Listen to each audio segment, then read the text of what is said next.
So let's casual gaming.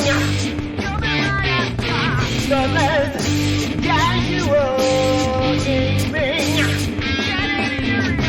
So let's casual gaming.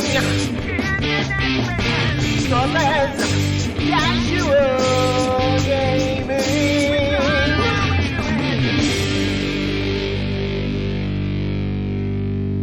Hello there. You're listening to Thoughtless Casual Gaming with Brett and Jace. We are a Geelong-based gaming podcast where we play games badly and then talk badly about them. Not badly about the games, but badly about how we badly played them. I mean, it depends on the game. I'm happy to talk badly about some games. You certainly are. But generally, I mean, we play games to have fun, so as long as we're having fun, the game can't be too bad. If you're Maybe. not playing games to have fun, what are you playing games to do? To win. But I'm assuming if that is the case, then winning is how you are having fun. So you're still playing games to have fun. I don't know. I still think there are people that play to win that aren't having fun when they're winning. Well, definitely aren't having fun if they're not winning. Yeah.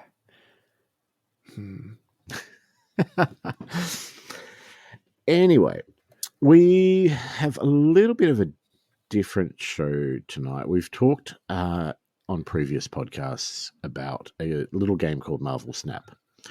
Now, Marvel Snap is a phone game, and I don't think we've done an episode about a phone game or a video game or... Can we do a Tetris episode? Yes. I haven't played Tetris in forever. I don't know how we do it on. I think Alice was playing it the other day as I went in to throw the die. She was waiting for her dinner to show up just playing Tetris. Yep. And I was like, I haven't heard that song in forever. I don't know how we do an episode on it, but sure. Neither. Whatever. If we really run out of ideas, the Tetris episode is coming. If we run out of ideas. When we run out of ideas next. Yeah. Anyway, so we've talked about it, and we've probably confused some people who haven't played it, and there are a number of people on our Discord who are playing it, so the conversations in there tend to be a lot of screenshots and look at this play type thing, which is always fun. And then the rest of the channel trying to work out how the hell that happened. Yes. They're always the best screenshots, though, when you have no idea how they pulled off that win or that loss.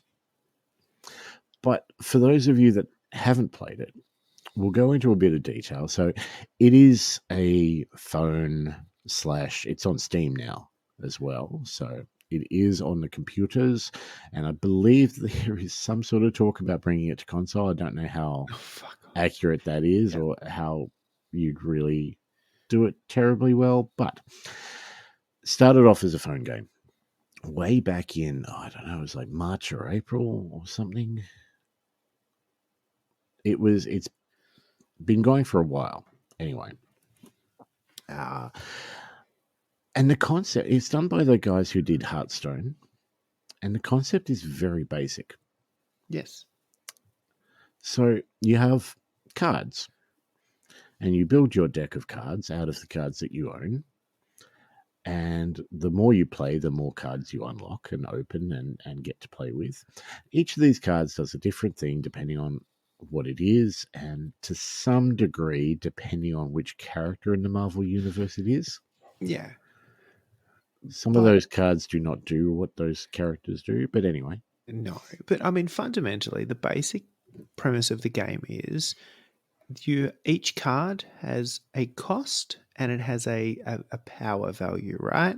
So they cost so much to play, and they give you X amount of points, value, score towards a thing. There are 3 locations, and every turn 1 through 6 by default, you get 1 energy on turn 1, you get 2 energy on turn 2, and you can use that to play a card on one of those locations. And at the end of that, the person who has the most energy at the most places wins. Like, it's literally most power.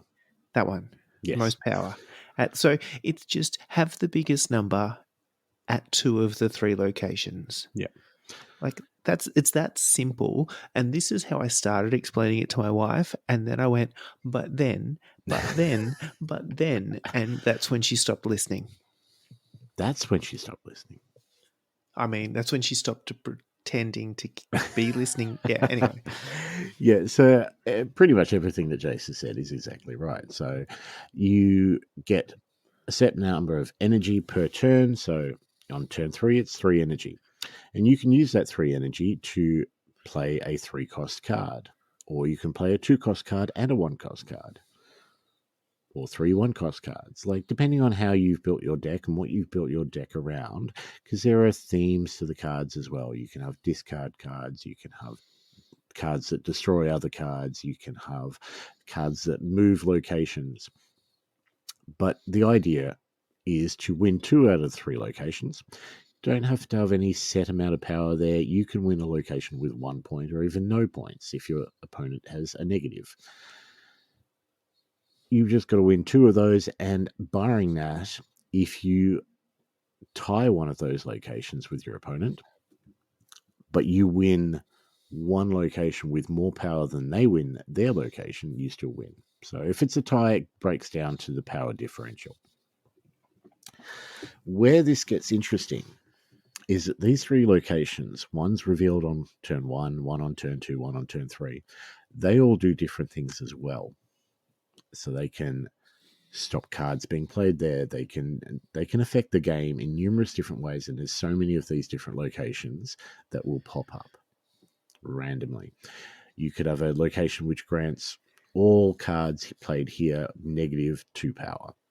You can have a location which, when you play a card here, fill it with that card. And you can have a maximum of 4 cards at each location. That's the gist. And then, of course, the cards do other things as well. So you might have a card that doubles the power of the next card you play here, or a card that discards a card from your hand and a card from your opponent's hand. Any amount of different variations. There are so many different cards in the game currently. Like I said, it's been going for a while, and there are cards which have a theme, like a move deck might have lots of cards which move around between locations. There are also cards which are sort of individual and do their own thing. And it's up to you which of these 12 cards you're putting in your deck and how you want to synergize it. Now, speaking as someone who has done a lot of card games in the past, deck building is a bit of a fond pastime of mine. How do you go with it, Jace? No. I know this isn't your strong point with as far as absolutely synergizing. Not. And I tend to find I generally start with a theme, like you said, a concept. So as an example, I've got a move deck. It's called Move This, or something of that nature. And it literally, I just started with all of the cards that had a move thing in their rules. You play that a few times, you'd be like, oh, that doesn't work because that doesn't work with this. Yeah. And then you kind of just shuffle them out and go from there and find the bits that you work and find the bits that you like to go with. You invariably play a couple of people that pull a trick on you, like, oh, I'm stealing that. And that's so I suppose the piece I tend to go with is pretty heavily themed decks around a mechanic. The piece I struggle with, and that some of the decks I see do really, really well, are ones where you go, oh, it's this kind of deck, and oh, it's not that kind of deck. It's doing. Oh, I didn't expect it to do that, and they've really got an ability to flex. Yep. And adjust to the way the game plays out, and I see them do really, really well, and I find them really hard to kind of nut out. Well, that's part of it. You may have a theme in your deck, but if you can hide that theme from your opponent, generally you'll do a bit better, because once they know what they're looking at, they'll either know how to play around it, or they'll know that they can't play around it. Yeah.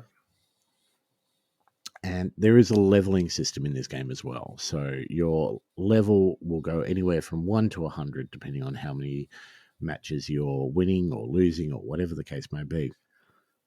And it has a snap mechanic, which is basically, it's kind of like an ante-up. So if you think you're going to win, you can snap. If your opponent thinks they're going to win, they can snap.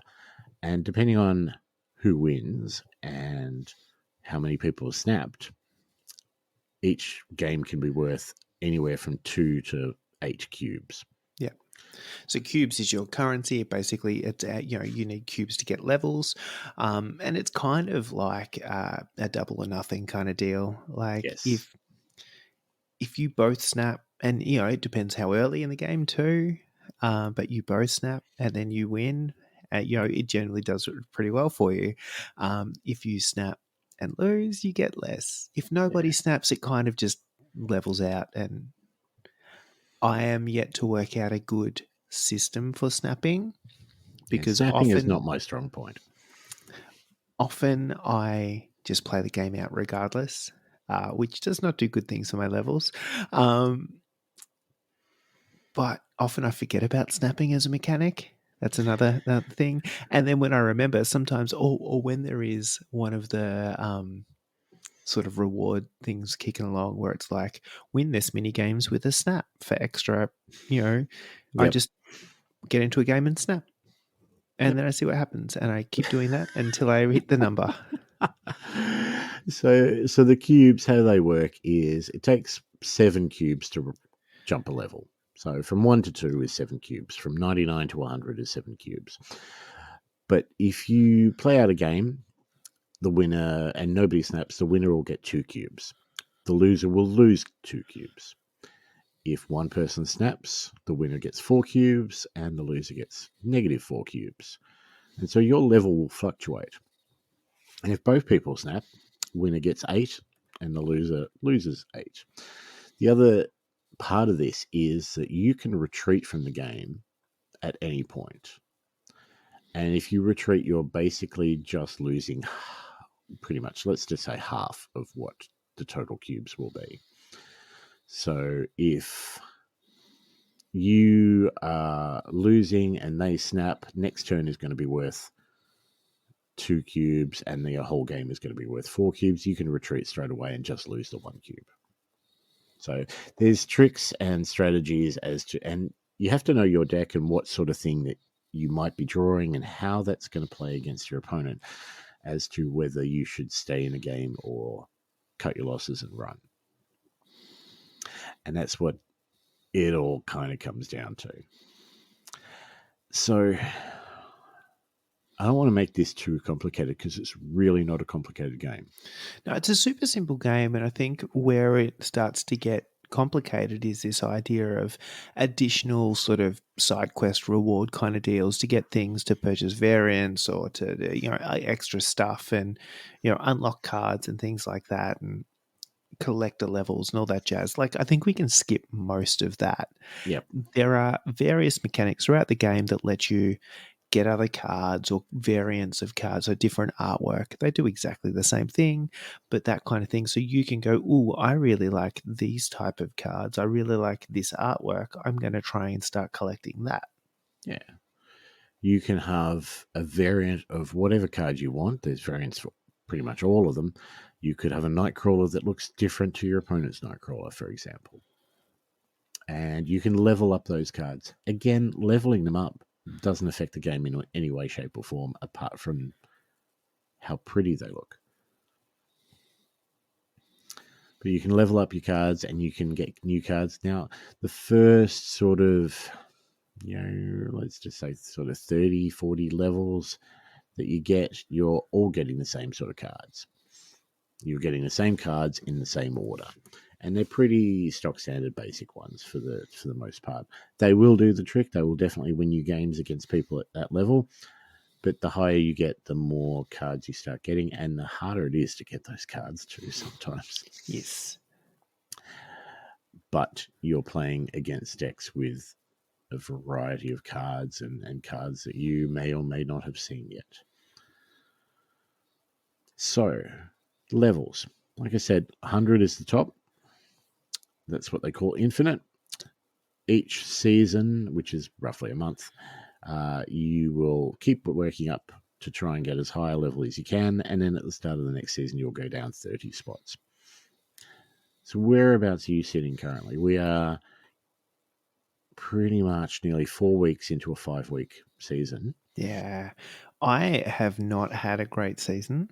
Mhm. This one's been really hard, to be honest, and I've been very inconsistent in my performance. So I'm currently sitting at about 76, Yep. but that is fluctuating pretty heavily between 80 and 60 something Mhm. any given day. Gotcha. I usually try the last 4 or 5 seasons. I've gotten to infinite, and you get like a special card back that you can decorate your decks with, bits and pieces. But the trick is once you hit 100, you can't drop below 100. So you can just kind of do what you want. Some people play for the ranking and try and see how good they are and all that sort of stuff. Once I hit 100, I try and play with cards that I just want to level up. So I always try and get there. This season, though, this season's been tough. It's been hard. And look, the other interesting piece with this is they're constantly releasing new cards, which is good. It shakes things up and it lets people sort of try out different things, particularly in a game that you don't actually have to buy the cards. That's Yep. glorious. The other You thing can that totally play this as a free-to-play game. it's what I'm doing. It's the best. The other half of this, though, that I actually really like is the consistent balancing that they are doing. That they're reviewing the cards, they're reviewing the performance, they're actually adjusting things, whether that's rules or costs or whatnot of cards, and releasing that back into the game throughout the seasons. It is great in that it keeps the game pretty fresh. It stops the thing that's just winning always win. It is also super frustrating when you've just built a deck around a thing and then they change the thing and you're like, ugh, this used to work. What happened? They're pretty good in that they will nerf cards that are overperforming and doing, appearing in the majority of winning decks. But they don't nerf too hard. And at the same time, they'll buff some cards which aren't doing what they want them to do. Yeah. Which I find really good. And they can do this all without a download. So Yeah. you rock up one morning and some of the cards are a little bit different. They only do it like once a month or so. But this season has been particularly hard. I had a good run this morning and I got to level 99. I just hit level 99. I'm currently 96. I dropped down 3. Yeah. So I was so close. I had this best run with this deck I was running, and I just played that, and I went up and up and up, and then it didn't work. It wasn't. With the amount of different types of decks that there are decks which will completely screw your deck over, and there are decks that you will completely screw over. Yeah. And you get better at going, oh, it's that deck. This is not going to end well. If he draws this card by this turn, I'm out. Yep. It's that kind of piece where you're just like, all right, there's not a chance. There's sometimes you don't see it coming, and then all of a sudden on a turn 4 or a turn 5, they drop something. You're like, oh, well, that screws it. I'm out. Or more often than not, you see that happen on turn 4 or turn 5, and you're like, oh, that's not good. But if I happen to draw all the things I desperately need and they do not, things could turn this around. Or And then they've just played this card, and I know that they're going to play this card next because it's that sort of deck. I have one card which will nullify that card in my hand. Which of the locations are they going to play it on? Yeah. So, it's a really fun game. I really enjoyed it, and I've spent way longer on this than any other mobile game I think I've ever had. It is the most I've spent on a mobile game for sure. I've got a little bit hooked into a few, but nowhere near. And I think it is the ease of playing. It is the kind of thing that you're, gosh, I've got 5 minutes before the next meeting at work. You know what? I'm just going to bust out a game of this while I'm waiting for that to happen. Even if nobody retreats, they're still quick games. There's only 6 rounds generally. Yeah. Unless somebody plays Magic, in which case it's 7. But yeah, there are cards that will change every part of this game, and there are cards that will change locations. There are cards that break the rules of other locations and things like that. So there's enough there, and yeah, like you said, they're always releasing new cards. There's pretty much a new card every week, if not more. There's a lot. Like it might be one every week, might be 5 every month, something like that. It's enough to keep those players that have been playing as long as I have, and better than I have, and have all the cards. They can still keep playing because there's always new cards coming out for them to use. And when there's not new cards, there's new variants of cards with pretty artwork. You're like, oh, but I really want that. Some of the variants are just gorgeous. Anyway, speaking of the cards, Yes. why don't we go through a couple of our favorite cards? All right, let's do that. Would you like to start? Oh shit! One of my favorite cards. I will say, and this was one of the ones that got hit with a nerf a while ago. It was my favorite card in the world, and then it got hit by a rebalance, and it's still fun, but it's nowhere near as fun as it used to be. Where is Lockjaw? I had an entire deck themed around Lockjaw. So Lockjaw strikes me, even before we know what it does. Lockjaw is a very you card. He's such a good. You like the good boy. I do like the good boy, and he is the best boy. And so the mechanic of Lockjaw, so he's a 3-cost card. So you're playing him on turn 3, but originally it was after you play a card here, swap it with a card in your deck.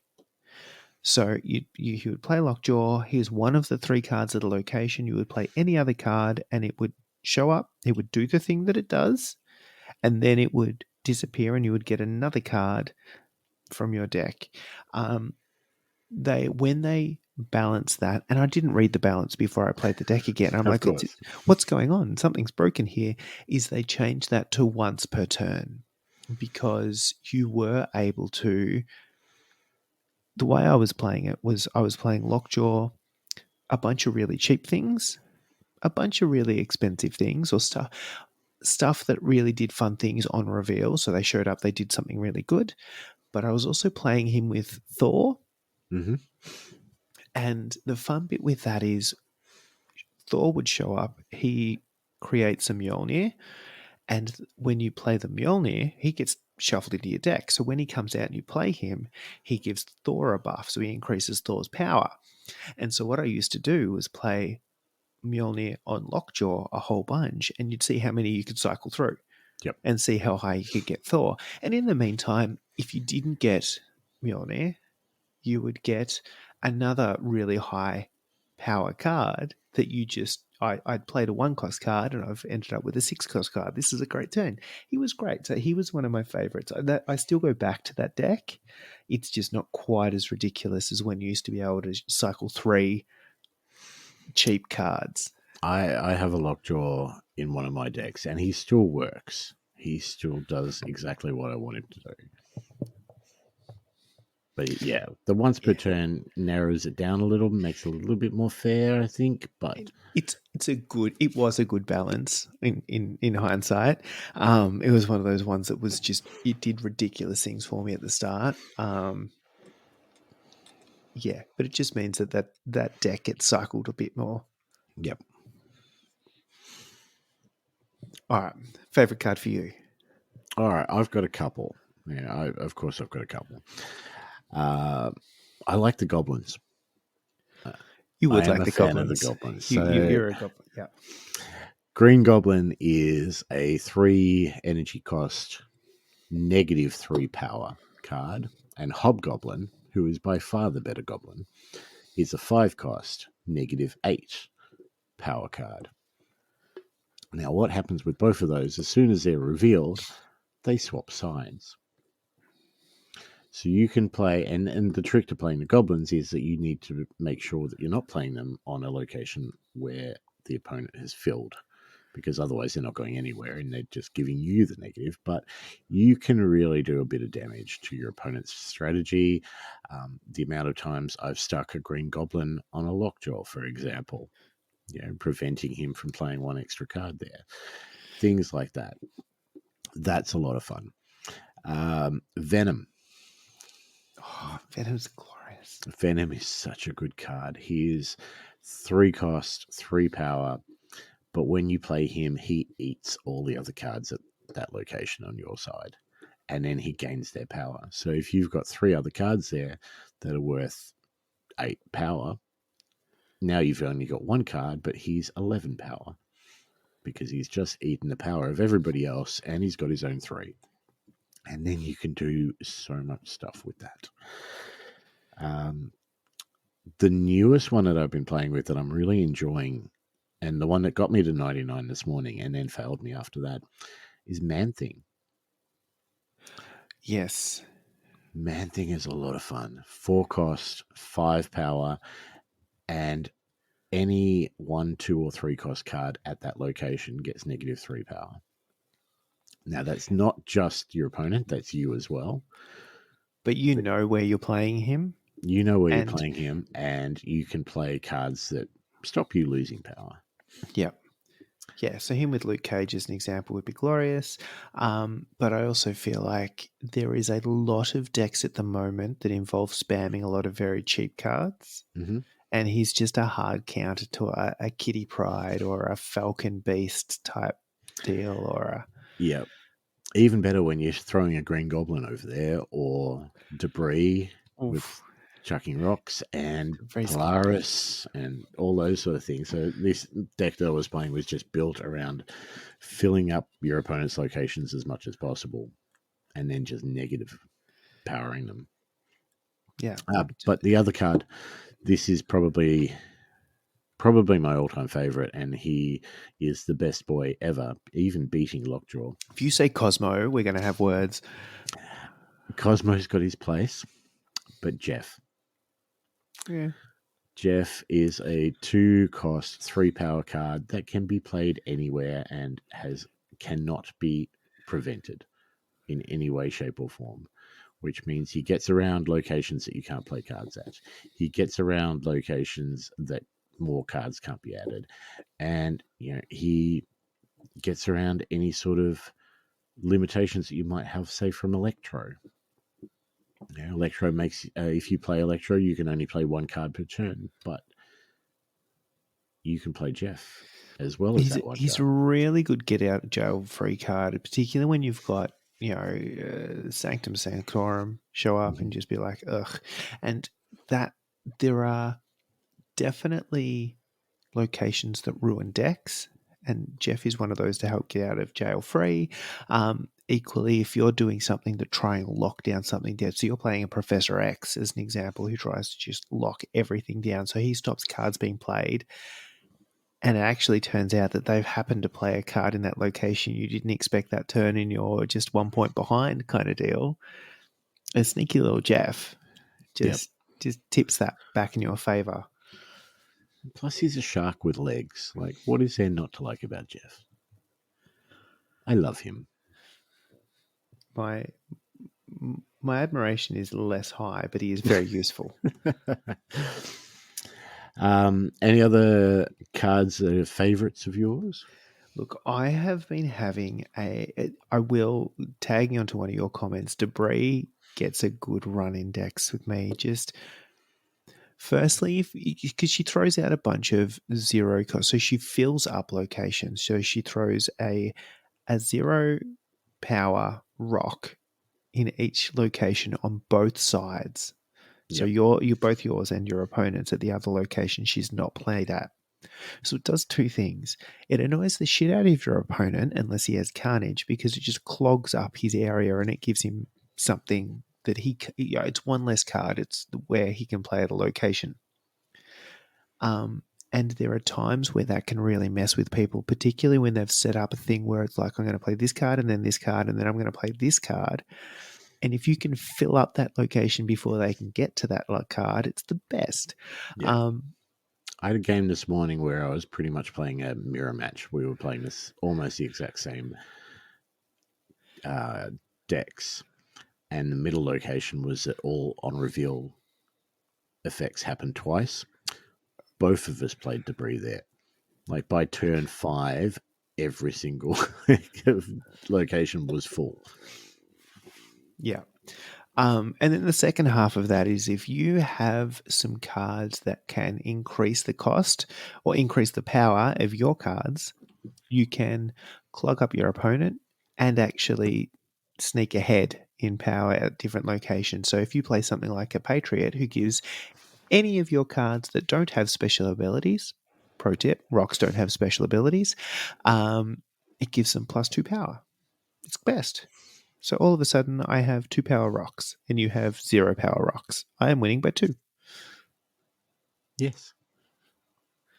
Yeah, like it's the synergy between cards and finding those cards that work well together, which really makes this a fun game. Yeah, the other one I have had a lot of fun with is decks where I do have magic, Yep. and you play. So magic changes the location, but the location that she changed it to, limbo, means that there is a 7th turn in the game. So I really enjoy that only when I have another card to change a location, because Yep. often I play magic and everyone goes, right, there's a turn 7. I'm going to start not playing for turn 6. I'm going to play for turn 7.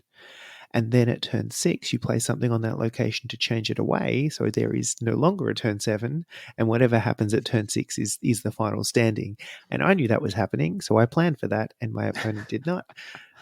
And it feels like pulling the rug out from underneath someone. And it's the best. Yeah. Or the amount of decks that you see which are like all about skipping turn 6 and playing a big turn 7 Yes. with an Infinite and a couple of She-Hulks and all that sort of stuff. Yeah. Or they've done a Mr. Negative and they want to do a Null, Death, Venom, Yep. Nimrod type thing. Yeah. Picking those off and you're just playing, oh, you remember that Snow Guard I played earlier? Yeah. Here's the one that ignores all locations. We're playing turn 6 now. Speaking of which, so favorite decks to run? The location deck is fun, I will say. It doesn't get a lot of airtime. It's just kind of when I want to be annoying, right? Because where's my location, right? It is, and it's literally, it's one of those ones where I went, right, how can I just... There weren't a lot of people playing with the location mechanic, I suppose, at the time when I came up with this brilliant idea. And I went, well, a lot of people are talking about their cards and your cards and discarding hands and all this kind of stuff. But what about locations? So I pulled every card that could play with a location by some degree and went, that's my hand. So it shows up with things like Goose. I'm just going to mean you can only play 1, 2, and 3 cost cards at a location. It's even more fun when you drop that when you can only play 4, 5, and 6 cost cards at a location. And I've just thrown Goose on there, and suddenly I can the only one that can play anything. That kind of fun. So Goose and Wave is one of my favorites. You play that on turn 5, and then turn 6, Wave makes everything cost 4, but Goose prevents them playing anything at that location. I love it. Yeah. But fundamentally, this is around Storm, Magic, Legion, and then I've got Scarlet Witch, Professor X, Rhino, and Juggernaut. Mm-hmm. So you can do that thing where you play Storm, which means that the next turn is the final one that anyone can play, and then you play Juggernaut and just boots anyone that they play off the location. You've got multiple ways to play a turn 7 and cancel the turn 7. I've got, just for funsies, and another favorite card that doesn't get enough airplay is Negasonic Teenage Warhead. Yep. She's nice. She's great because that is, after any card is played here, destroy this card, Negasonic Teenage Warhead, and that card. So she's a really good one. You put her there, they see it, and then they're like, "Oh, do I want to play the card because it's going to get destroyed?" But your card's going to, so it's just a bit of thing. So And then, a legion in there so you can do silly things on turn 5 and turn everything to a, Stormed location. yeah, or the fill this one with, fill. Yes. Legion opens up so many silly plays. So that is the deck I go back to when I just want to have giggles. Have you played a game where you've pulled off a legion on the bar with no name? So the Yes. bar with no name, yes, is a location where the person with the least amount of power wins. So you play that legion on turn 6. Your opponent's fighting for those other 2 locations and playing it whatever they can to get the most power. You play legion on bar with no name. You lose bar with no name because you've got 7 power and he's probably got nothing. But he's been building up on the other 2 locations and you haven't. Yeah. It's glorious. Yeah, so that's probably the I want to have fun. I'm just going to go to something silly deck. I generally flick between. I've got destroy card type deck, which I is love the destruction decks. It's so much. It's so fun. It's really straightforward to play. So it's one of those ones you can just belt out a lot of games without thinking too much. And it gives you some options. Like there's enough in the game that you can be like, oh, he's done a thing, I'm going to do a thing. And it's also probably the one I keep pulling cards out of and tweaking them a little bit. And I'll pull out Null and I'll throw in this, or I'll pull out this and I'll throw in, what if I put in Nimrod for a bit? That kind of fun. So it's probably one of the more mobile, like cyclical decks. I think at one point I found I had like 3 or 4 different destruction decks going at the same time. I've got one that has Destroyer and one that does not. That's the difference between them. Yep. So I've got that. I've got a move deck, which is that everything moves type deals. That's pretty consistent. And I've got a vanilla. It's called vanilla, but it's basically a whole bunch of cards with no abilities and then stuff that buffs. Yep. So if nothing else happens, you play Patriot, Mystique, Blue Marvel, Ultron. Yep. And that's a game. The problem with that is it's reasonably consistent, but you know what you're playing. Like that's the play, or nothing's like, or you can, it's variations thereof. But otherwise they get silly. Yes. Silly decks, I think. It doesn't surprise me that you've got a couple of those. I will say there is one deck here that is I have called Munro. So Munro is the name of a wonderful human that I used to game with quite a lot, and I don't catch up with anywhere near enough anymore. But as the whitest person I've met, there are ongoing jokes in our gaming circles about how this person is the closest thing to Dexter I've ever met. Okay. He is a scientist. He lives alone. And no one is surprised if he has killed any number of human beings. And we will never know. And he's the kind of person, gaming-wise, that really revels in misfortune for opponents. Mm-hmm. And so the Munro deck is the deck that just, I am here to fuck with you. I'm not here to get points for me. I'm here to make sure that you do not have a good time. So it came about after a gaming Facebook chat I'm in with him and a few others, where very early on someone said, if you play Iceman and Scorpion, I know the kind of person you are. Yep. Turn 1 and 2. If that's your turn 1 and 2, I know the kind of person you are. And I went, I know the kind of person I would be. And so I promptly made a deck where that was the turn 1 and 2 and named it Munro. So I'm a person like that. it still has Iceman. It no longer, but it's the one that has both goblins. Yep. It's the one that has Sentry and Viper. Yep. Which I really enjoy. And then it has, how else can I mess with you? I'm going to throw in a Professor X, a Cosmo, a Storm, an Enchantress. And and then for funsies, Shuri Red Skull. Okay.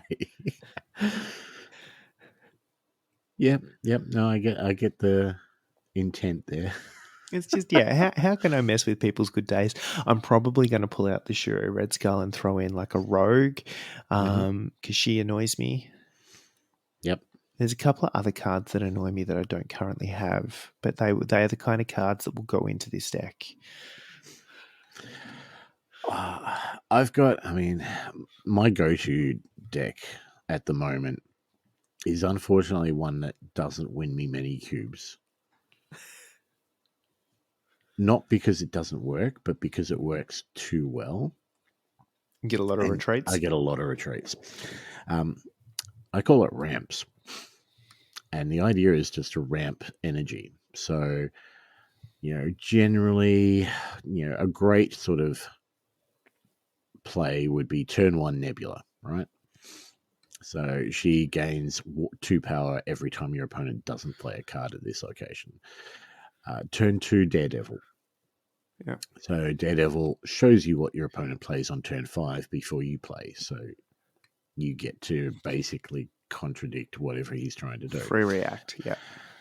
We've got Green Goblin and Hobgoblin in there. We've got Wave and Electro.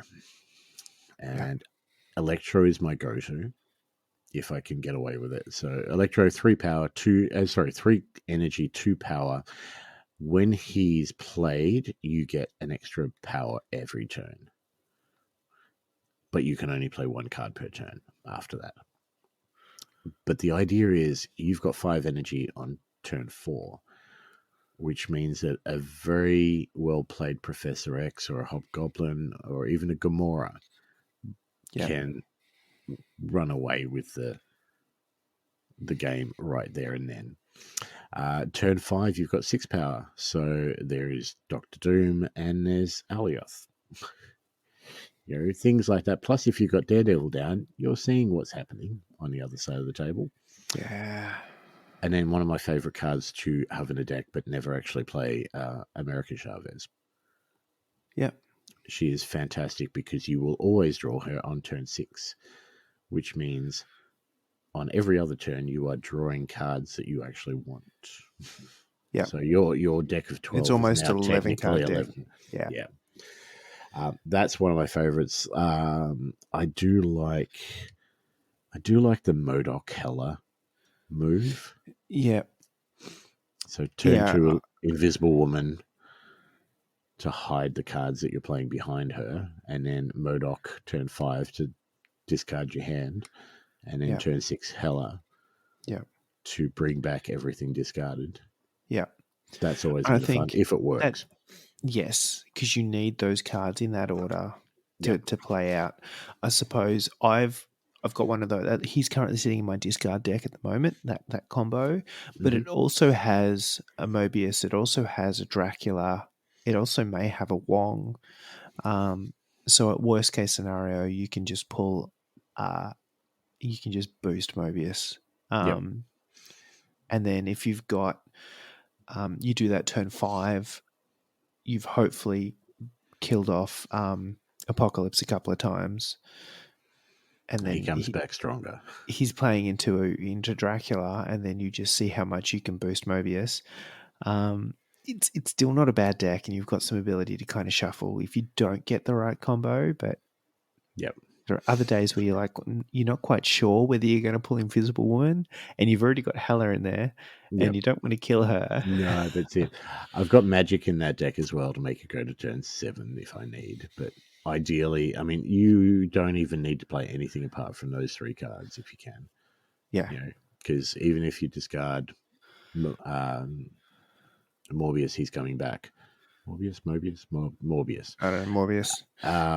And then you fill your hand with things like Giganto and Infinite. Yes, and exactly. Death and it's a bit of fun, but it's even with Chavez in there, it's inconsistent.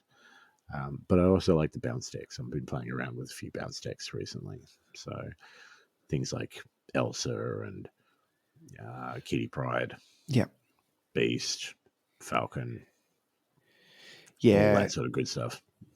Yeah. Yeah, I've got a spam deck that it does that. You know, a Quinjet, and then a Beast, and you just like, how much can I? And then you throw a Bishop and a Forge and an Angela in there, and that's basically the Yes, deck, and they just exactly. power up. Mysterio. Yeah. Speaking of Quinjet, favorite variants. I mean, it's not even a question. The only variant I've actually bought, and when I say bought, I mean I've spent in-game currency, not actual real-time monies for, are the pixels, the pixel Yeah. variants. Yeah, we talked about this last episode, didn't we? Yeah, You and so your I pixels. have a significant number of those. Not enough, but enough for now. And I'm honestly just trying to replace all of my cards with those, and then I'll be happy. Fair enough. I've got a couple in particular which I love because if I see, I always like to get like a nicer looking variant if I can of cards that I'm playing. So Quinjet does a Ghost Rider version, which is just beautiful. I like a lot of the venomized and nullified ones. So I've got a lot of those. Loki venomized is beautiful. Then there's also there's a 1602 version, as in the year of Enchantress, Yeah, where she just looks like a old pagan Enchantress. goddess, basically. Yeah. And then there's a Galactus one which I really like, which I've got. I Galactus didn't. is a good one for what we were speaking about earlier. Magic. Yeah. Start building up on the other locations, and in Galactus on turn 6. Anywhere else? Yeah. Yep. That's always a bit of fun. Yeah. He's one of those cards that isn't all or nothing though. Like Yes. it all goes well or it all goes terribly badly. And there was a while there where he was just irritating. He was getting a lot of play. And there was kind of you could see it coming. You'd be like, oh, I'm not playing this game. I'm out. Yeah. So I'm glad they've found a reasonable spot for him where he's not too common now. He's basically 6 energy cost, 5 power. If he is the only card at this location and you are winning that location, he destroys all the other locations. So you're just playing for one location rather than 3. And there are ways to get around it. You can play destroyable cards at other locations, which won't get destroyed. They'll bounce to the locations. Yeah. The other one I've seen recently, which was really fun, was Wong, Mystique, Forge, Galactus. Yeah, okay. You're winning So- that location, but he's not the. No, you play Galactus elsewhere. Forge, you don't need to play him at the same location. Oh no! So you just boost him a bunch of times and then So play him you're anywhere boosting else. him like, what's Forge +2? He's Yeah. basically he's a 15 power Galactus. Yeah. Yeah. It's cheeky, you know, like it. Yes. I wouldn't be playing against it. That would be irritating as shit. But That's what you're into. oh yes. However, I really enjoy consistent annoyance over last minute all or nothing kind of play. Yeah. I would like to just pick at somebody and just irritate them throughout the entire 6 turns rather than go, oh, this is a fun game for everybody until right at the end. Yes. FU turn 6. Yeah.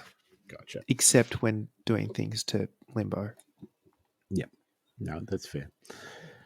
What do you think? And so let's not talk favorite now. Let's talk best cards.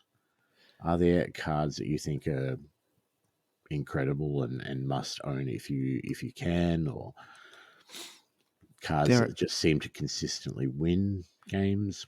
Look, there's a few. I will say Venom is one of those cards. And not so he does a few things really goodly. He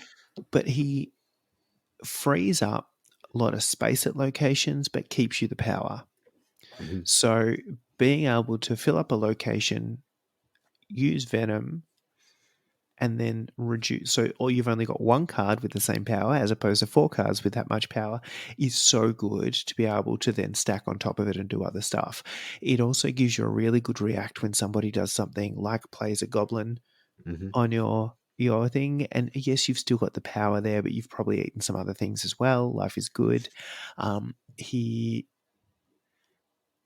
stacks in nicely to things like death and null that have mechanics that draw on that, but he also gets rid of some of the nega traits of some big. So a red skull, for example, if you eat him with venom, and life is good. Yes, because Red Skull gives power to your opponent's cards. Yeah, but the venom then doesn't, because No. you've still got the power from the Red Skull, but not the bad stuff. And you're still at like 14 power, which is great. So I think he is hands down an amazing card, and he's kind of one of those always ons for me. Like he's always a candidate. I think there's some really, really solid ones that they get some play, but they're always good. Things like Hulkbuster. He's always good in that, and it's not a particularly, rare card or hard to get or anything like that, but he adds power. He doesn't take up an extra card space, and he often can then tag into other things. So if you play him on a Wolverine, as an example, Wolverine dies, he gets more power. This is great. You just have a bigger, nastier Wolverine kicking around. You can play him onto a Nimrod. I've done that a few times. That's great fun. If you manage to play him onto a Shurid Nimrod, it's even better. I also snuck that one in. But the classic is things like a multiple man or a Human Torch or someone that always does better things when they move, and then you're just doing more better things when you move. I'm trying to think of other ones. Look, I feel like the other cards that are generally great are ones that just, even stuff like Blue Marvel, right? It's a 5-cost card. It's 3 power. He's not amazing, right? But what he does is increase every other card that you have going.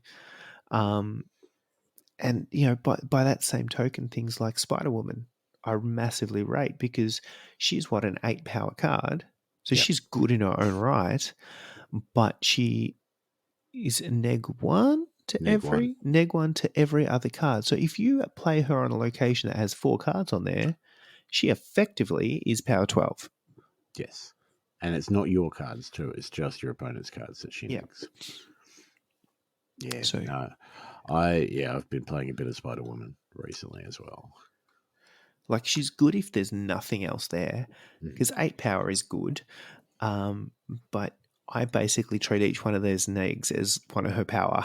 Yes, absolutely.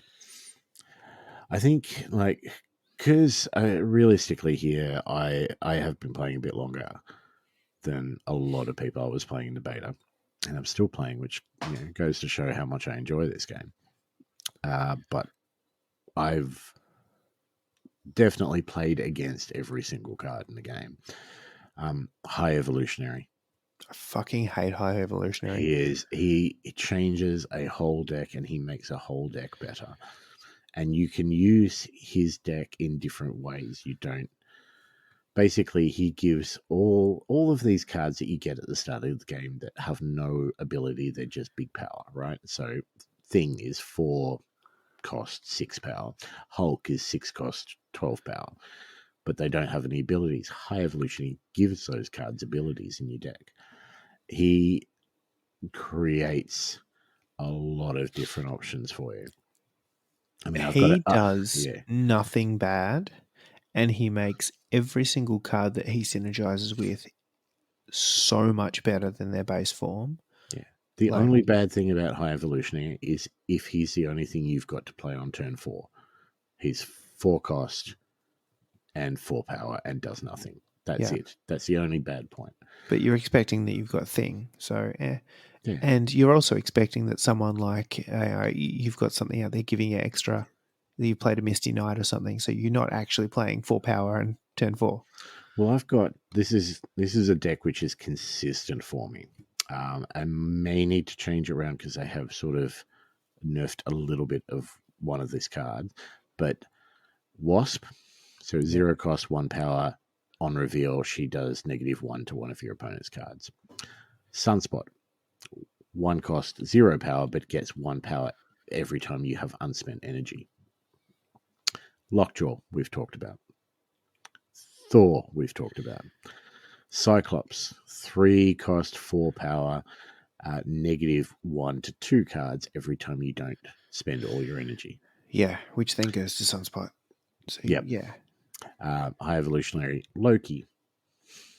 I had Loki in there, and like if I wasn't pulling the stuff I needed, he's the one card that can get adjusted because now he's been increased in price. Jane Foster Thor. Yep. Doctor Doom, Chavez, Hulk, Infinite. The amount of times a Wasp on Lockjaw Pulls an 4 Infinite. Yeah. pulls in Infinite plus your Cyclops somewhere else is going to -2 whatever that he's up against, and you can High afford not Evolutionary. to spend a lot of power, which means Sunspot's building, which means you've got it. Yeah. I really dislike High Evolutionary. He changes a lot, so he is one of the better cards out there because not an awful lot of negatives to him, and he just opens up different options. No, I could have a thing in that deck, for example, but I don't need it because I've got other options there. and then I think that's the other piece is, yes, it's a card. So it's, you've currently got an 11 card hand because he's kind of useless. Mhm. But that's always not a bad thing. Like, not always a bad thing in that you know what's in the deck, you know what you're playing with. And you don't need to, as you've just kind of illustrated there, you don't actually need to take all of the cards that Yep. he synergizes with. Take a handful of them and they just do infinitely better. He irritates the shit out of me because he does every time, and maybe it's because I don't currently own a High Evolutionary, but every time I play it, you see it and you're like, this is ridiculous. Like, Mhm. their cards, they're not all cards that got play. Let's be clear. Cyclops, not really. Mhm. Was never really seeing play. Not at all. He was 3 cost, 4 power with no ability. He is now good. He's now And good. I think the challenge I've got is the synergies with that deck are so good Mhm. that you know what's coming. It's incredibly hard to stop. Mhm. It's one of those ones where you're just like, oh, this is kind of painful. And then you can, the good thing with it, I suppose, is the ability to either stack or spread those effects. Yep. Because if you are running a Cyclops who saps power off your opponent, plus a thing or a Wasp that also does the same thing, Yep. I mean, actually, on Lockjaw, that's kind of fun too. Yes, Because you can exactly. just cycle those center reveals.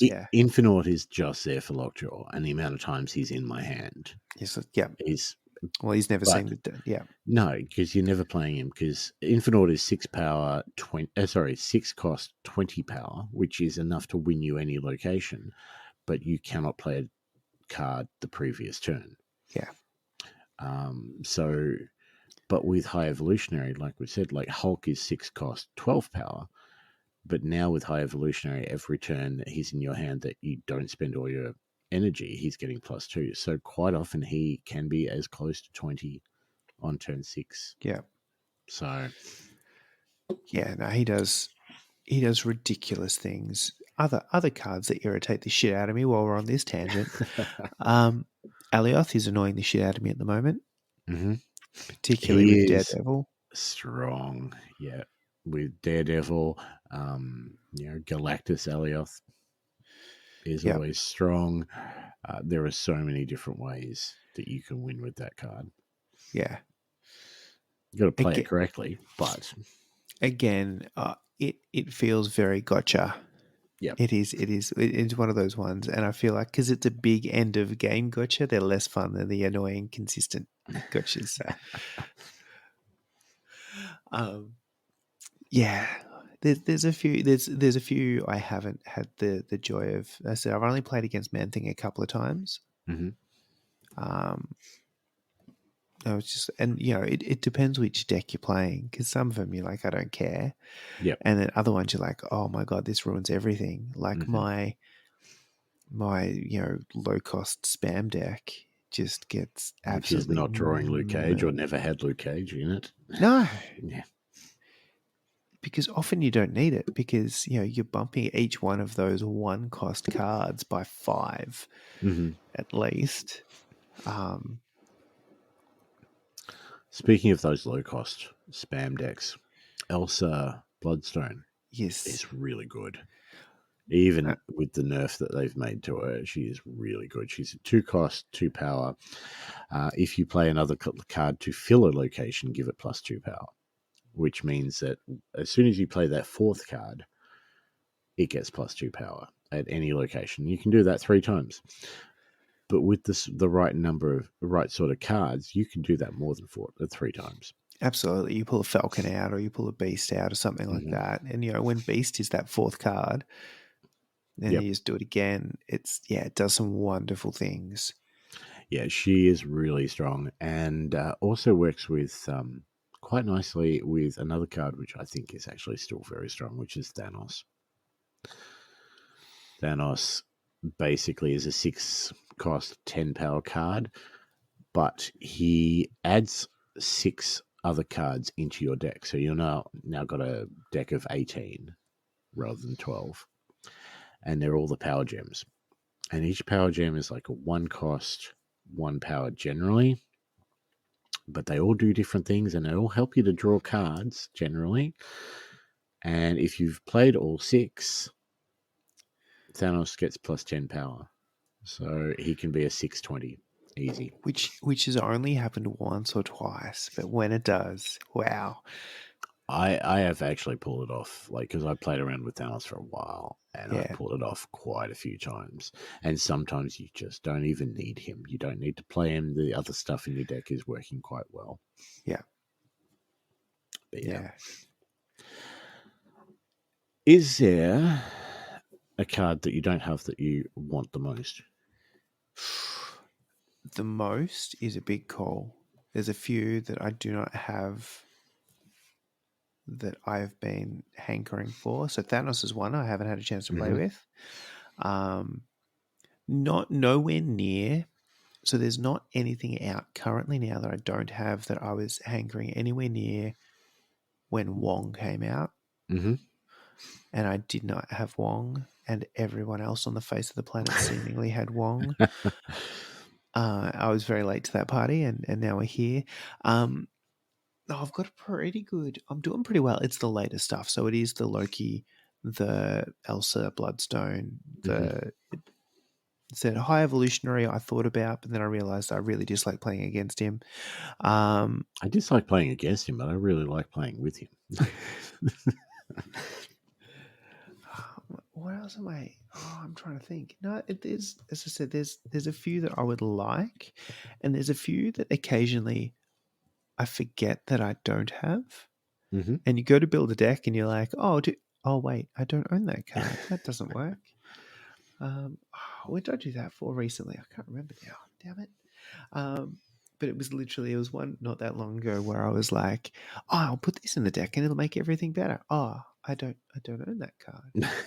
And what invariably happens though is you do pick it up, and then you get like 3 variants that you don't want pretty Yes. rapidly as soon as you own it.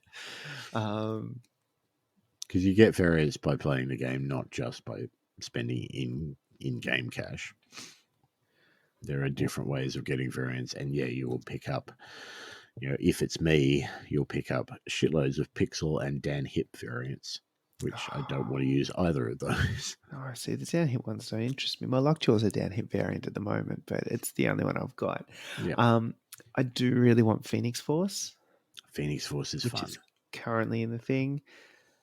And then the other one I'm interested in, I've only seen a couple of times, is the new Nico Minoru. Yes. So I pulled her this morning, and I've only played a couple of games with her. I have one handful of them, but I'm still working out how she works and how to work her best. Like, she was interesting for me, and it was one of those spot. You know, I had a spotlight case to open, and I had a 1 in 3 chance of getting her, and I'm like, that's the only card I need, and was lucky enough to pull it this morning. So I'm only missing 3 cards now. So I don't have Mirage, I don't have Howard the Duck, and I don't have the Black Knight. I don't have the Black Knight. I don't have any of those. Black Knight, I don't have Black Knight. I don't have Dakin either. He's fun. I do like him. It feels like a opposite of Thor kind of deal. Yes. But I feel like, again, you could do some. I haven't worked out how. There are multiple ways. But you know, you can. Because Dakin, Wolverine's son. He is 3 cost 4 power, and when you play him, he spawns a 1 cost 1 power card in your hand, which, if it's discarded or destroyed, will double Dakin's power. And I've gotten him up quite high. You know, you destroy, you know, depending on locations, of course. He's a lot of fun, especially because he's a destroyer, and destroyer are always fun. Yeah. For me, I don't know. I haven't got 3 cards, but there's 2 cards coming that I am desperate for. Both of which, because of the names, like the characters, almost more so than the abilities. Havoc is coming. Ooh. So you know what he's going to do? Yeah, it's interesting, and I don't know how I'll work it, but it's Havoc, and he's one of my all-time favorite X-Men. He's 2 cost 1 power. After each turn, you lose 1 max energy, and this gains +3 power. So he's basically preventing you from playing the bigger cards, but he's beefing himself up in the process. I want him for who he is. I don't know how to play him yet. The other one is the Blob. He is 6 cost 3 power. Ongoing, can't be moved. So you can't move him from where he is. So, I mean, there's not many cards that would move him anyway. But on reveal, you merge your deck into him. So generally, you're going to be playing him turn 6, right? So yeah. Okay, so he gains the power of every card deck. left in your deck. Yeah. That sounds fun. Yeah, okay. I can see what's going on. Actually, I'm currently looking at my unowned card. Of which, look, there's a decent chunk there. And there are a bunch of cards that annoy the shit out of me, and I wonder if that's because I don't own them. So, I mean, Alioth, Mm-hmm. Galactus, Yep. High Evolutionary. Mm-hmm. All strong cards. Yeah. Man Thing, Actually, we haven't mentioned today, but I reckon is solid if with the right deck is Living Tribunal.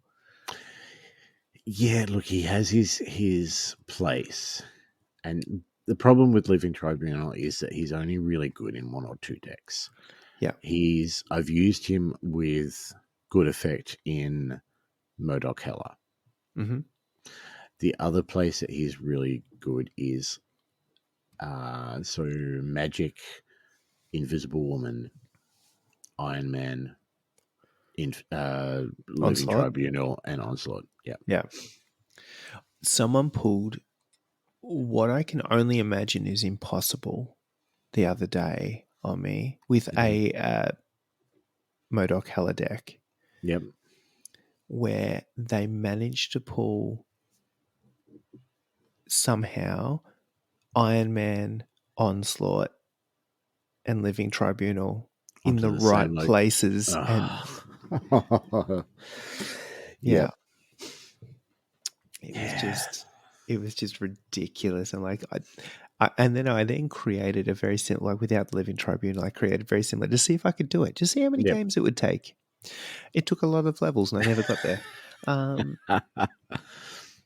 actually, the other ones flicking through that I would actually like, and I would play a spiders themed deck quite hmm happily. hmm But I still don't have a ghost spider, and I still don't have 2099.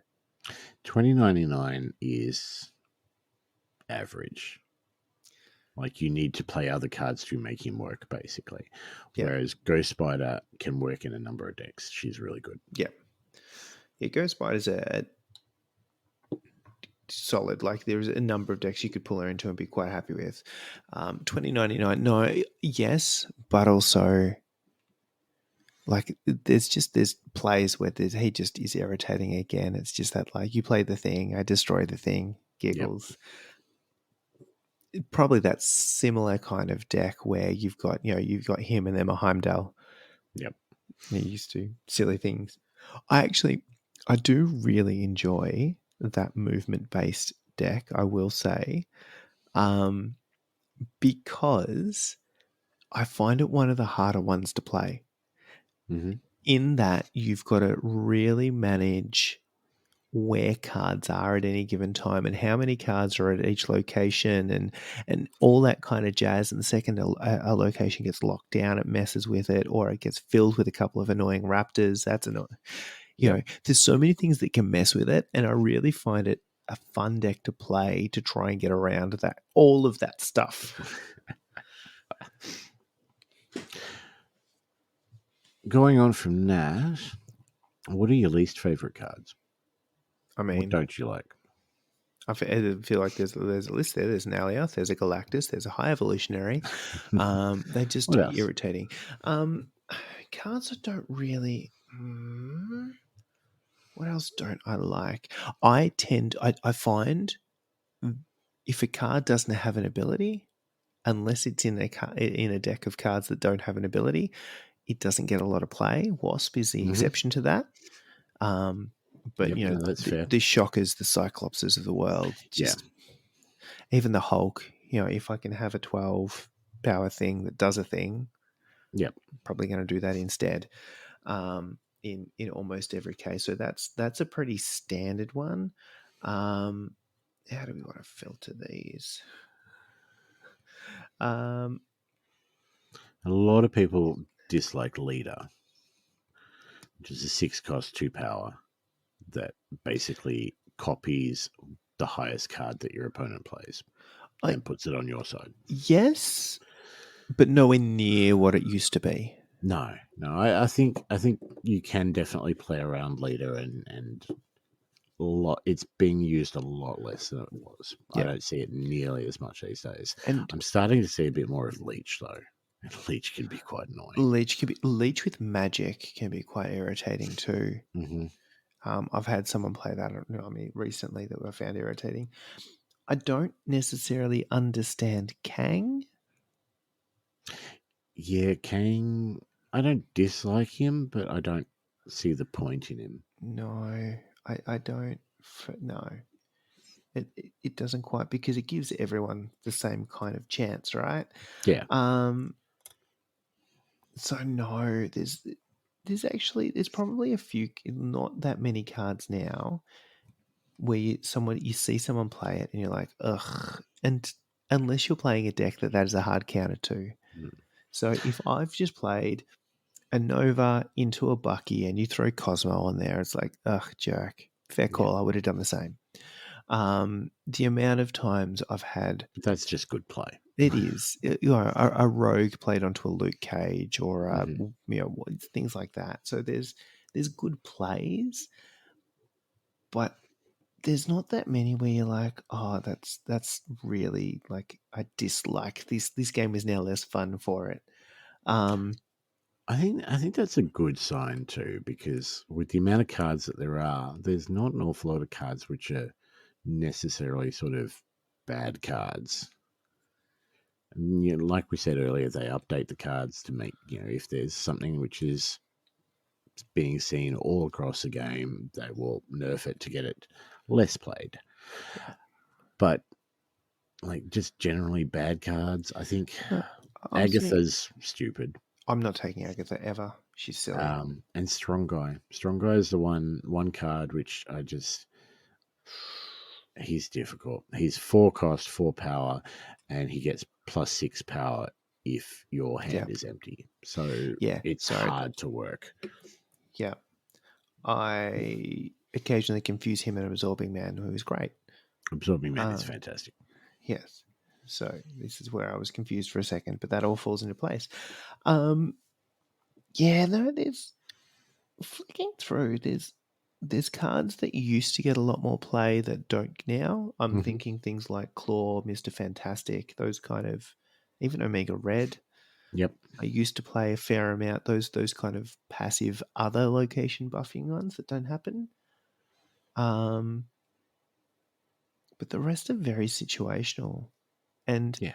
if you have them in your deck and the situation isn't there to play them, you've just wasted the card slot. So it's, Shadow King as an example. I've had games ruined by Shadow King, but I love otherwise Shadow he's King. done a whole lot of nothing. I also really like Valkyrie for the same thing. Mhm. Yes. Yeah, no, I find Valkyrie's a good one. her harder though, because she takes into account extra power that you accumulate, whereas Shadow just drops everyone to their base. Yes. Like she changes But, their base. there are tricks around it, and you can play Luke Cage so that Valkyrie will not drop your cards, for example. Yeah.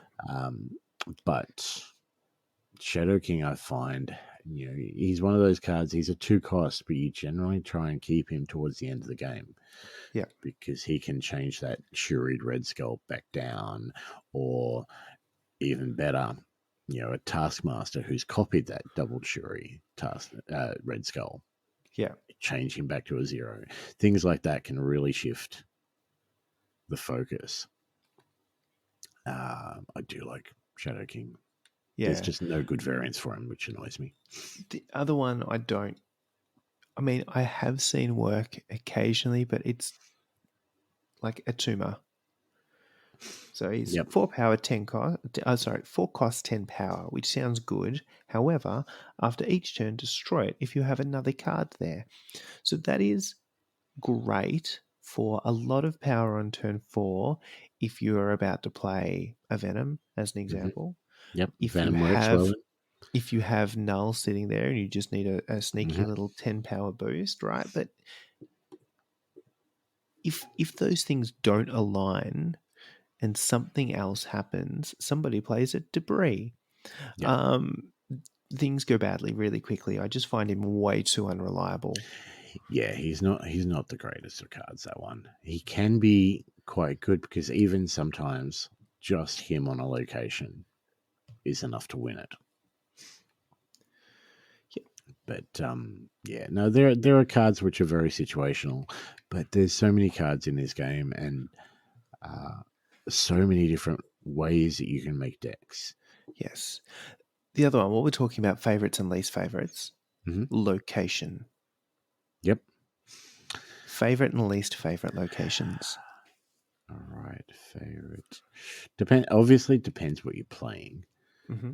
But just as a general rule, least favorite has got to be Space Throne, where instead of 4 cards, you can only have 1 card.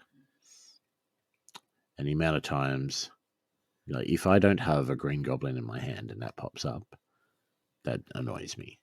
If I do have a Green Goblin, I'm happy for him. Yeah. Favorite, I do get a kick out of Sinister London. There are a lot of games that I've won from Sinister London alone. Yeah. Sinister London, basically, when you play a card here, it basically copies that card and puts it in another location for you as well. Yes. Yeah, that's never a bad game.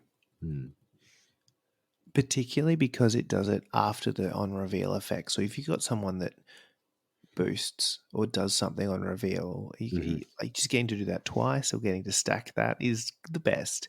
Yep. Equally, any of those where it copies it to your hand, what's the name of the location? It's green. Yeah, the Clone Labs. Yeah. Yep. You play, a Venom or something onto that, and then you do it again, and you just stack Venom on Venoms, or Carnage is another good one for that. you can just build power on very cheap cards very easily. It's the most fun. Yeah. So yeah, any of those are great. Ego, I retreat every single time if Ego comes out. I'm not playing the game. It's a silly ass location, and I'm out. Ego is the location equivalent of Agatha. And yeah, look, but I generally won't retreat unless my opponent snaps. Some people will always snap on Ego, which is a fair tactic because most people will retreat. But It's fair. I've had people retreat on me the instant Ego comes up, so I'll quite That happily is sit there for a turn or two to see if Ego is actually going to play the cards I want where I want them. no. I am. It is the least fun because I don't get to play the game, and I am trying to send that message to the game developers by retreating as quickly as possible as soon as Ego shows up. I will single-handedly get that removed one day. Fair. All right, shall we kind of wrap it up there? We talked Yeah, a bit we've about talked a lot. various different things. We've given you a bit of a rundown of how the game works. The overall idea here is that this is a fun little phone or Steam game that you can download. Costs you nothing. You can, they've got season passes and things that you can spend money towards if you want to, but you can absolutely play this as free to play. I have paid $0. Yeah. For the entire time I've played this game, and it has been yes, I am seeing people play with cards that I do not have, but I am not feeling anywhere near as behind the eight ball as some other pay to win type. So it is absolutely, and partially because of that ranking system, often you're playing people at a similar level or with a similar collection to you as well, so you don't necessarily feel like you're walking into games just being smacked around. I have paid money towards it, but mainly because I'm spending enough time that I feel justified. I will buy the $15 season pass each month because I'm getting more than $15 worth of value out of this game. I mean, it's $15 a month. It's not like we're talking heaps here. It's not like, I mean, there are ridiculous amounts that you could spend if you really, really wanted to.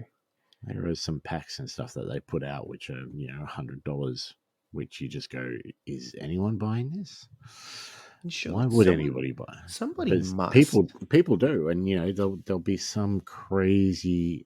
What was it? It was like some stupid apocalypse variant that just cost a fortune and didn't seem like it was at all value for money, and gave you a little, little icon that you could use as your character. And then the day that came out, I played against somebody with that icon. I'm like, you bought that? Why? I mean, like, there's $150 for a whole bunch of credits and boosters and stuff, and I'm just like, nope, no, I don't need that in my life. Don't need it. Like the more you play, the more stuff you get, and you'll get those credits, boosters, gold that you can use towards buying variants and stuff. I recently bought a pack which had a number of things, but it had a zombie variant of Squirrel Girl and a zombie variant of Blue Marvel. That is the thing, and the zombie variant pack did it that most other variants don't. So Squirrel Girl, when she plays, she spits out a squirrel at the other locations, right? And if you have a variant version of Squirrel, let's say you've got a pixel version of Squirrel Girl, what you don't get is pixel squirrels. No. Which annoys the shit out of me. I want pixel squirrels. Zombie squirrels. I have a pixel Thor that spits out a perfectly rendered Mjolnir. It upsets me to no end. But yeah, this pack was the equivalent. I'm just going into the shop to see the equivalent of how much this would have cost me if I'd bought it. It would have been around about $70. Bloody hell. But I had more than that gold from just playing the game. Yep. I just hadn't bought anything with it for a while. So I had that, and it was just sitting here. I was like, I want zombie squirrels. I want zombie Blue Marvel. So I did. I also really enjoy the fact at the moment, if you pull Central Park as a location, it spits out zombie squirrels. Yes, it does. I love it. But yeah, no, great game, really fun, and if you're not in our Discord, jump in our Discord because we, there are pictures and screenshots and all sorts of stuff going up in the appropriate channel of games that people are playing. There's quite a few of us on there, and every now and then I will load up a game and be playing away, and then the next person comes up that I'm playing against, and it'll be Crotonhurst or something out of the blue. Oh, And that is yet to happen, I think. Yeah, no, that's happened to me I've played him a couple of times without ever intending to. Not that I didn't intend to. You know what I mean. Yeah, but you don't get a choice, right? You don't get a choice. No, I don't know that I've played apart from in the friendly game option, which I have played a few, not heaps, but a couple of just the friendly game options. I think the mistake with that is I keep taking ridiculous decks into friendly game options and just getting absolutely pounded. And the other one that we haven't spoken about, and let's not spend too much time on now, but that other format thing. Yes. So you can play, there's Conquest, which you can, play, which doesn't affect your infinity ranking, which is at 0 to 100. But you can get other cards and other, bonuses by playing that. You can also play against your friends in friendlies. So there are other options. You're not just playing against total randoms all the time if you don't want to. But it's actually okay playing total randoms in this game. Like it's not it's not like it's the worst they can do is spam emojis at you, and then you just mute them so you can't see them. Yeah, I mean, you do occasionally and very rarely, but just get someone who just puts the little snap question mark thought bubble speech bubble up and just spams it. Yep. And you retreat and you save 3 minutes of your life. I've only used that little snap speech bubble when, like, it's game one in, the Conquest, and I'm playing my deck, which I just want boosters for, so I don't care if I win or lose. I'm just like, snap, let's get this over and done with in 2 games rather than 3. Yeah. Anyway, great game. Jump on it if you've got a bit of time. It's a lot of fun. Take this moment just to remind people that Why So Serious 2 is happening. It is 2nd of December. It is a bit over a month away. There are currently 26 tickets sold. We have been talking about it tonight. We have some ideas that I think are going to go down quite well. We're going to refine them a little bit before we finalize them. Yes, write them down somewhere, but yeah. But yeah, no, get on it. If you want some fun Blood Bowl for a day, this is the option. This is the best bet for a fun Blood Bowl tournament, which you're not going to care if you win or lose. We have people laughing their heads off no matter what's going on in the game because it's just crazy, stupid. Honestly, the best way to see out a year. So get on that. It is, yeah. We are super excited and we're just coming up with the ideas, not even playing them. And like, I would love, this is the tournament you want to play because it is fun. Like, and that is fundamentally, see what I did there. But like, it's the one that you can rock up and be sure you're going to have a good time and no one's taking it too seriously. If you only play one Blood Bowl event, if you only play one event this year and you just want to just have some belly laughs, this is it. Yeah.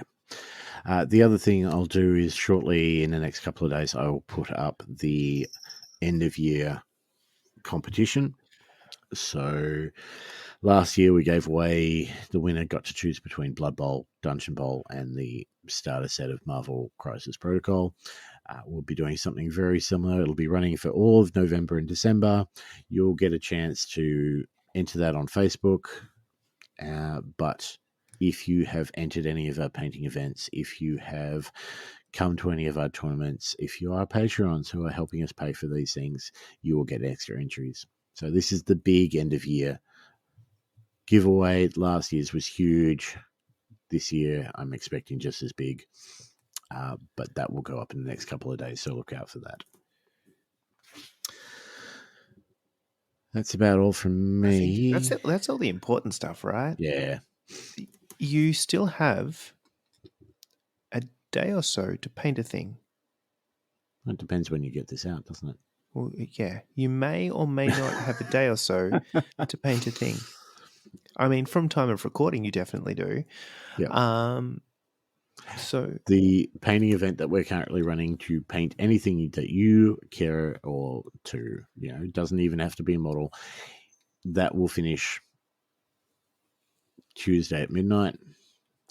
And as on Wednesday, which is the 1st of November, I will be running the end of month Patreon giveaway, but we'll also record soon after that with our thoughts on all the painting entries that we've received. And I will just say, so there are some people here who are going to hear this potentially, on Monday night and being like, oh, I don't have something to paint between now and Tuesday. That's too short.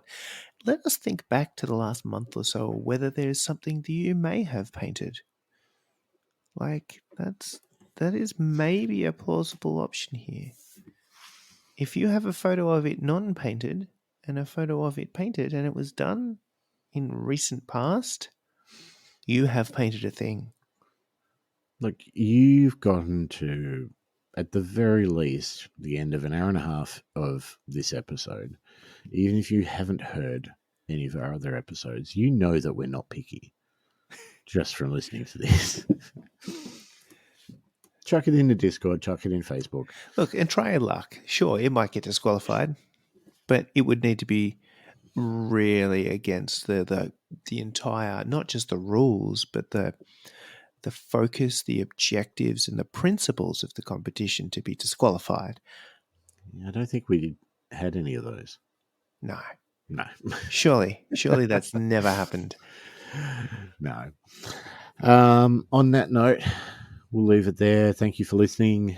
Give us a follow, Spotify, Facebook, Twidbean, all of the above, OnlyFans.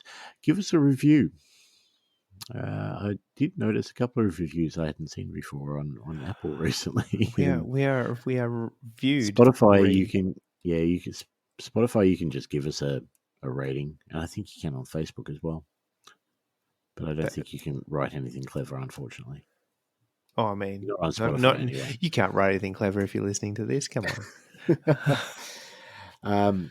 Once again, thank you to all our patrons. Like I said, they help us run these giveaways and things like that. And their support is eternally, we're eternally grateful and surprised by that. So thank you to all of you. In particular, Thoughtless Patreons, highest level. Thank you, Alice, Clinton, Gertzy, Jared, Kingsley, Yuri, and new Thoughtless Patreon. Fuck off. Archie. You guys are making me talk longer. This is ridiculous. Yeah. Thank you, Archie, for increasing your level. I think you saw the beautiful pink coins that we've got. I see what's happened here. Yes. Anyway, that's it from me. Yeah, I'll get nothing. All right. Laters. Gotcha. Casual gaming. Casual gaming. Casual gaming.